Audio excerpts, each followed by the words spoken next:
cook with Sinapom. Hi everyone, how's it going?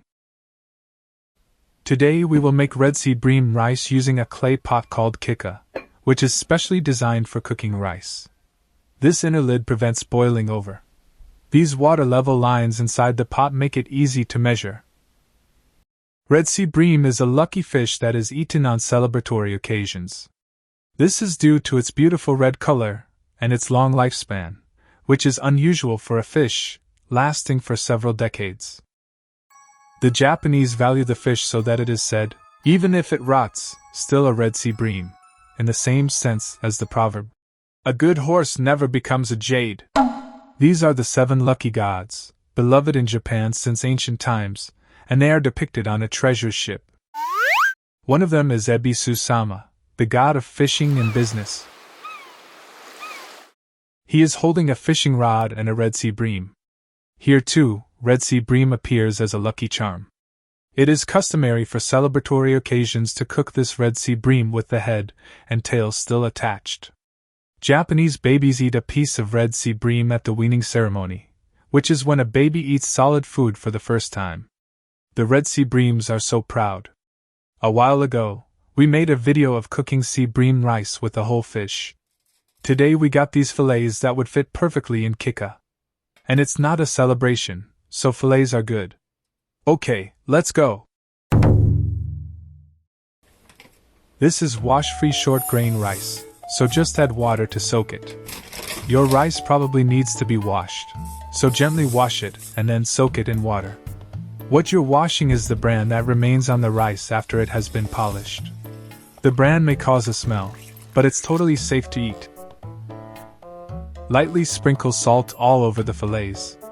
The osmotic pressure of the salt helps the moisture to come out. If the fish is already firm, it won't release much moisture. After this, you won't wash the fillets, so keep in mind to salt lightly. Leave them like this for a while, but in the summer, put them in the refrigerator. While waiting, harvest some green onions to use as a condiment. Sinapom has been growing plants hydroponically in a corner of her living room for the past year.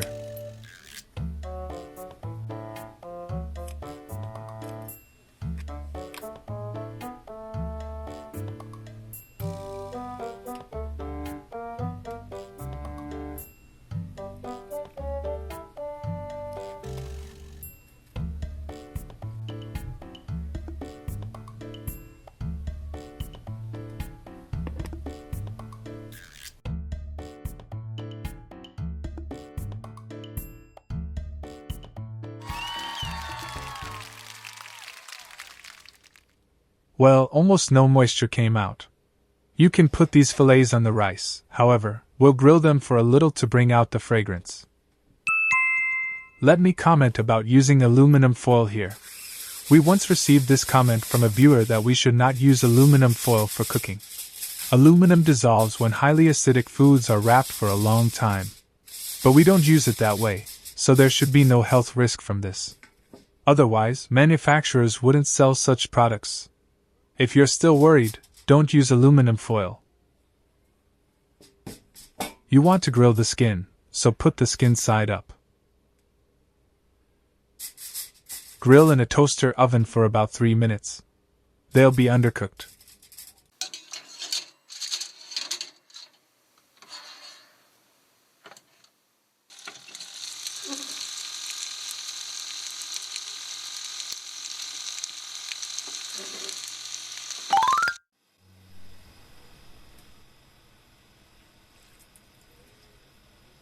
When you soak rice in water, it will soften like this. Soaked rice can be cooked deliciously even in the quick mode of your rice cooker. Drain the water.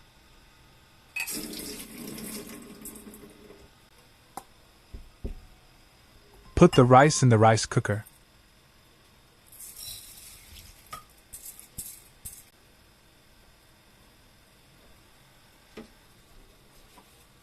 Granulated soup stock is often used for takikomi rice. Believing in the umami of the red sea bream, we'll use only this kelp for the soup stock. It's better to soak the kelp in water beforehand, but it should do the work. The amount of water should be determined based on the amount of liquid seasoning you will be adding. You can calculate it like this.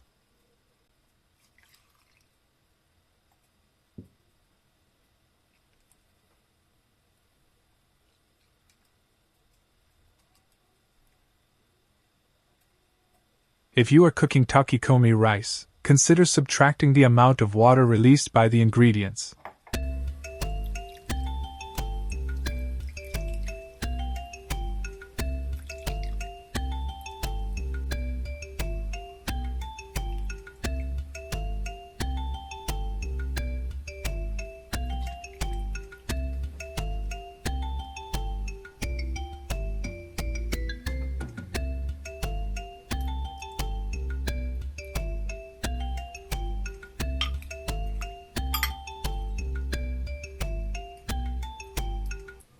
Place the fillets on top of the kelp and cover.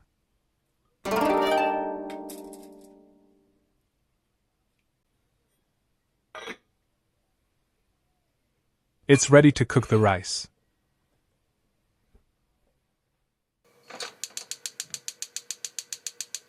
Bring to a boil over medium-high heat.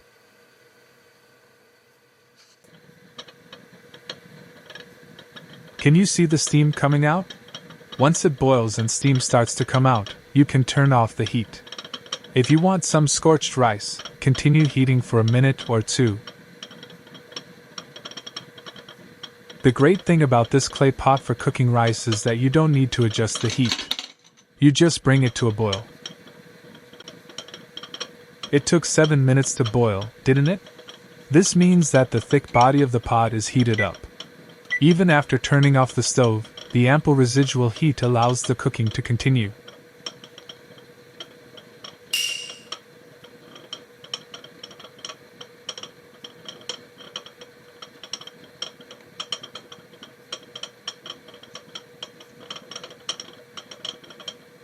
That's right. Besides Kikka, many other ceramic manufacturers also make clay pots for cooking rice. So give them a try.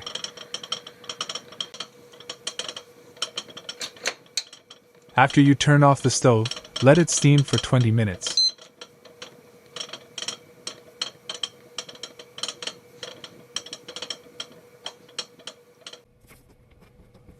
Since we have 20 minutes, chop the green onions and prepare other side dishes.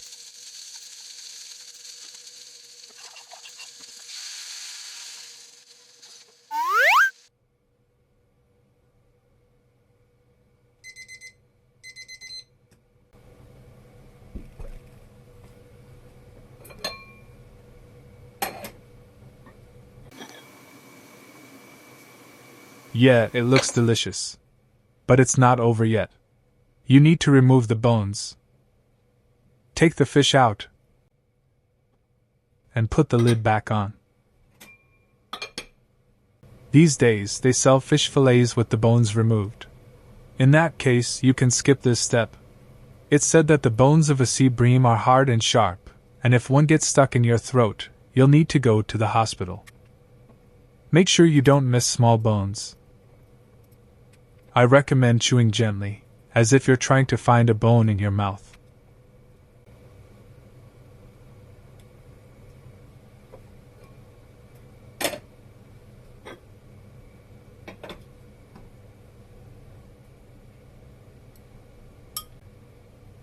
Of course you can eat it. It's rich in dietary fiber. Scoop the rice from the bottom of the pot. Is there any scorched rice?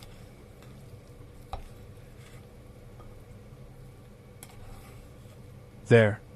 It's not so scorching. Perhaps there was a little too much water. Put the fish back on the rice and mix well.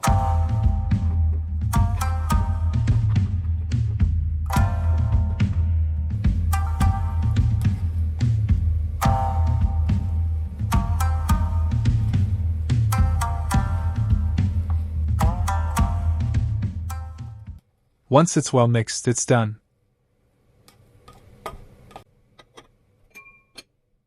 When disposing of fish bones, wrap them loosely in used paper or something similar.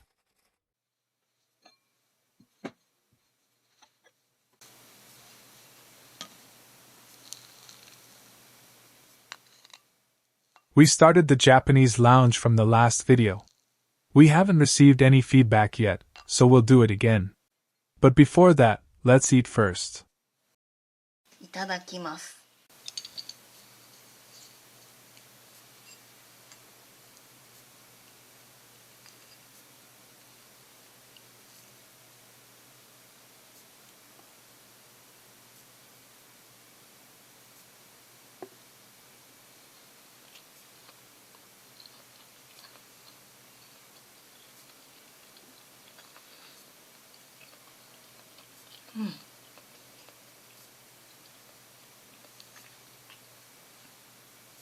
おいしい。 Can I have a bite too?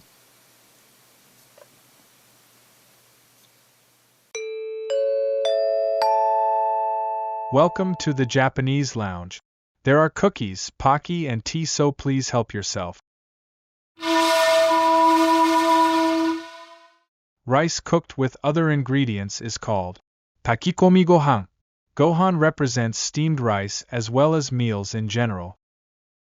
Let's focus on the rice. This character represents meals, and in many cases it means rice. This is pronounced either han or mesi. There are other ways to read it, but I'll omit them here. Here are examples of mesi. Each type of takikomi rice has its own name. Today's Red Sea bream rice is called taimeshi. Tai refers to sea bream. Another example is the octopus rice I made previously, which is called takomeshi. Taco refers to octopus. Red bean rice is called sekihan. Seki refers to the color red. Han refers to rice. While other takikomi rice dishes are often cooked in an electric rice cooker, sea bream rice is often cooked in a clay pot called donabe. It's probably because a whole sea bream with its head and tail intact won't fit in the rice cooker. Do refers to clay, whereas nabe refers to a pot. Regardless of the method, the act of cooking rice is called suihan. Sui refers to cooking, whereas han refers to? That's right, it's rice.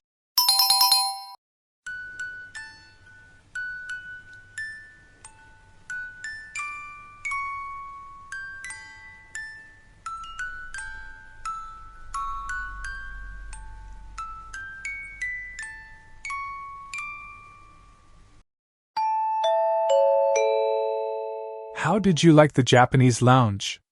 Please tell us your honest opinion in the comment. Thank you very much for watching. We hope to see you in the next video.